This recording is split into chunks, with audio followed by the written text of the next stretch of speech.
ఆ point of view ఏదైతుందో కొన్ని సీట్ రావచ్చు.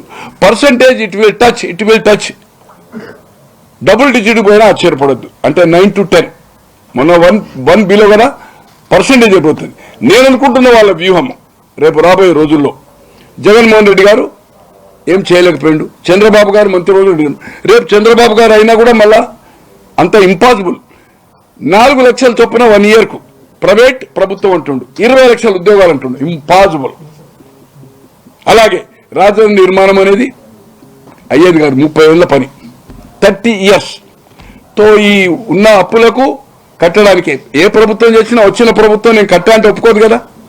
తో ఇవన్నీ కట్టాలంటే ఏదైతుందో అభివృద్ధి కార్యక్రమం ఉండదు, నేచురల్గా ఫెయిల్ అవుతుంది. ఫెయిల్ అయినప్పుడు అప్పుడు నేషనల్ పార్టీలే ఉంటాయి, బీజేపీ, కాంగ్రెస్. చంద్రబాబు గారు 2 సార్లు ఇది అయిన తర్వాత 5 ఏళ్ల తర్వాత ఏం చేయలేడు అనుకోండి, జగన్మోహన్ రెడ్డి గారు అయిపోయింది. అప్పుడు ఆటోమేటిక్గా కాంగ్రెస్ ఏదైతుందో బీజేపీకే రాబోయే రోజుల్లో ఫైట్ ఉంటుంది.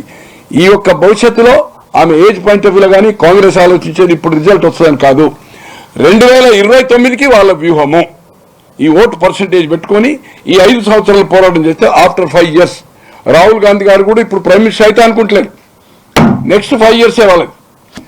3rd time మోడీ గారు అయినాక ఇక హ్యాట్రిక్ అయిపోయిన తర్వాత మళ్ళీ బీజేపీ అనేది కనబడదు అనేది వాళ్ళ ఉద్దేశం. నా ఉద్దేశం అయితే కాదనుకోండి, నాది డిఫరెంట్, నాది అవసరం లేదు.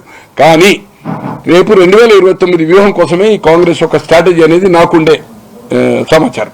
వచ్చే ఎన్నికల్లో షర్మిల కాంగ్రెస్ పార్టీ నుంచి ఓటు షేర్ వెళ్తున్నారు కదా, అంటే యాంటీ ఇన్కంబెన్స్ ఓటు చీల్తారా లేకపోతే టీడీపీ అలయన్స్ ఓటు? ఒకటి చెప్పాను సార్, ఇప్పుడు బీజేపీ 3 ఒకటైనా అనుకోండి, ఒకటని suppose Christian and Muslim minority ఉంది, షర్మిల గారు పార్టీ ప్రెసిడెంట్ లేకపోతే ఎవరు పోతాయి? జగన్ గారికి పోతాయి. ఈమె ఉండడం వల్ల వెనుక అనిల్ గారు ఉండడం వల్ల ఈజ్ ద పాపులర్ మ్యాన్. 2004 నుంచి ఆయన ఎక్కడెక్కడ ఏం వర్కౌట్ చేసిందని మాకు తెలుసు, తెలంగాణ ఆంధ్ర ప్రాంతంలో ఎంత పాపులరో తెలుసు. ఈరోజు షర్మిల గారి పాదయాత్ర తెలంగాణలో అయిందంటే బికాస్ ఆఫ్ వాళ్ళ పాత్ర బాగా అన్ని ప్లేసెస్లో. మేము ప్రాక్టికల్గా ఈ పాదయాత్రలో కూడా మేము ఉన్నాం, పోయి చూసాం మీటింగ్స్, వాళ్ళే ఆర్గనైజ్ చేశారు. తో ఆ ఓటు ప్యాటర్న్ ఏదైతుందో more than 50% Christian minority. Sharmila garu president ఉండడం వల్ల కాంగ్రెస్ పార్టీకి వస్తుంది. అట్లే Muslim near about 50 or more than 50 Congress పార్టీకి వస్తుంది.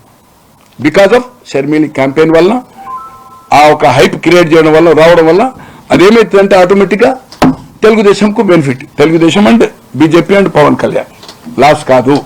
కానీ షర్మిల గారు ప్రెసిడెంట్ కాకపోతే ఆ ఓటు ప్యాటర్న్ అంతా జగన్ గారికి పోతుండే. ఇప్పుడు ఆ సర్వేలు కూడా తీశారు, తీస్తే మనకేదైతుందో బ్యాలెన్స్ చేస్తుంది ఆమె, కాంగ్రెస్ పార్టీ బ్యాలెన్స్ అవుతుంది, మనకు నష్టం జరగదనే సర్వేల ప్రకారమే ఈరోజు చంద్రబాబు గారు కూడా బీజేపీతో ఎలయన్స్ కావడానికి ఈరోజు ఎవరో చెప్పారు, నేను చూడలేదు అనుకోండి,